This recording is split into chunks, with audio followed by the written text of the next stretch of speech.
Thailand போயிட்டு ஒரு குகைக்கு போயிருக்கானுங்க. அங்க பார்க்க வேண்டிய குகையே வேறடா. படத்துடைய கதை என்னன்னா, வழக்கமான கதை தான். 5 ஃப்ரெண்ட்ஸ் டூர் போறாங்க, அதுவும் தாய்லாந்துக்கு. போனவனுங்க பீச்சு பப்புன்னு சுத்துறதை விட்டுட்டு ஒரு கைடை கூட்டிட்டு கேவ்ல நீந்தி பார்த்து சுற்றி பார்க்கணும்னு நினைக்கிறானுங்க. போனவனுங்க கைடு பச்சையா கேட்கணும். அந்த கைடு சொல்றாரு மேப்ல இருக்கிற பச்சை ரூட் வழியா போலான்னு சொல்றாரு. இந்த லூசு கூதியானுங்க அவர் பேச்சை கேட்காம ரெட் ரூட் வழியா போலான்னு வாண்டடா நீந்தி போறானுங்க. போனவனுங்க போய் சேர்ந்தானுங்களா இல்ல பொழைச்சானுங்களா? இதுதான் இந்த படத்துடைய மீதி கதை.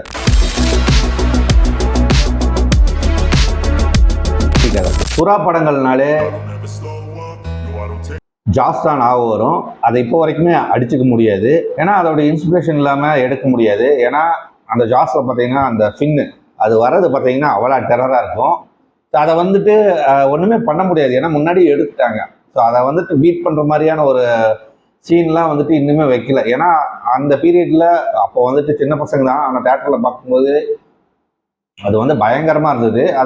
அதனால தான் இப்போ வரைக்குமே மறக்க முடியல. அது ஒரு நாஸ்டாலஜியாவே இருந்தாலுமே அது வந்து அவ்வளோ சூப்பராக இருக்கும், அவ்வளோ டெரராக இருக்கும்.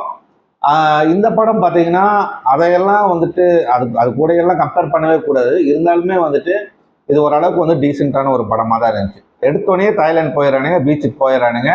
கொஞ்ச நேரத்துலேயே வந்துட்டு ஒரு சூப்பர் சீன் வந்துட்டு டெம்ப்ளேட்டாக வந்தது.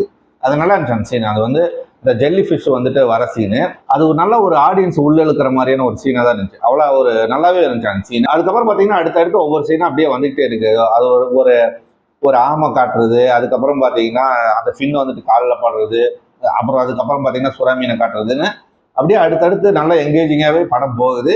அதனால வந்துட்டு போர் அடிக்காம போச்சு, நல்லா இன்ட்ரெஸ்டிங்காக இருந்துச்சு. அதுவும் பார்த்தீங்கன்னா சில இடங்கள்ல எல்லாம் பார்த்தீங்கன்னா இவங்க வந்துட்டு அந்த ஏர் பேக்ஸ் அங்கே வந்துட்டு போய் ஒவ்வொரு அடியில் போய் நீந்தி அந்த ஏர் பேக்ஸில் போய் மூச்சு எடுத்துட்டு போவாங்க.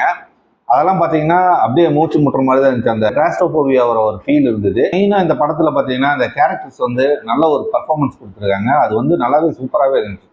அதுவும் அதில் வந்து அந்த மேக்ஸிமம் ஒரு கேரக்டர்லாம் வரும். அதெல்லாம் பார்த்தீங்கன்னா வெறியேற மாதிரி தான் இருக்கும். அதோட பேச்சை கேட்டு வந்து எல்லாமே நாஸ்தி ஆவாங்க. அந்த மாதிரி தான் வந்துட்டு இருக்கும். அந்த ஈகோ தான். ஆனால் அந்த கூட்டத்தில் இருந்ததுன்னா அந்த மேக்ஸை சுறா மீன் கொள்றதுக்கு முன்னாடியே நானே கொண்டிருப்பேன். ஏன்னா அந்த அளவுக்கு வெறியாகுது அவளை பார்த்தாலே. அதே மாதிரி பார்த்தீங்கன்னா இந்த அண்டர் வாட்டர் சீன்ஸ் எல்லாம் வந்துட்டு சூப்பராகவே இருந்துச்சு. கேமரா ஒர்க்லாம் வந்துட்டு நல்லாவே இருந்தது. விஎஃப்எக்ஸுமே பார்த்தீங்கன்னா அந்த அளவுக்கு வந்து சீப்பாக தெரியல. ஓரளவுக்கு முயற்சி பண்ணி எடுத்துருக்க மாதிரி தான் இருக்குது. ஏன்னா மேக்ஸிமம் பார்த்தீங்கன்னா ஓரளவுக்கு டார்க்காக தான் இருக்குது. அதனால கிராஃபிக்ஸ் பெருசாக வந்துட்டு அடிபடலை. அதே மாதிரி சில சைலண்டான சீன்ஸுமே நல்ல ஒரு டெரராகவே இருந்துச்சு. அதுக்கப்புறம் வந்துட்டு ஒரு இடத்த கண்டுபிடிச்சி வெளியே இருந்து ஏறும்போது அங்கே வந்துட்டு ஒரு ட்விஸ்ட் மாதிரி இருந்தது.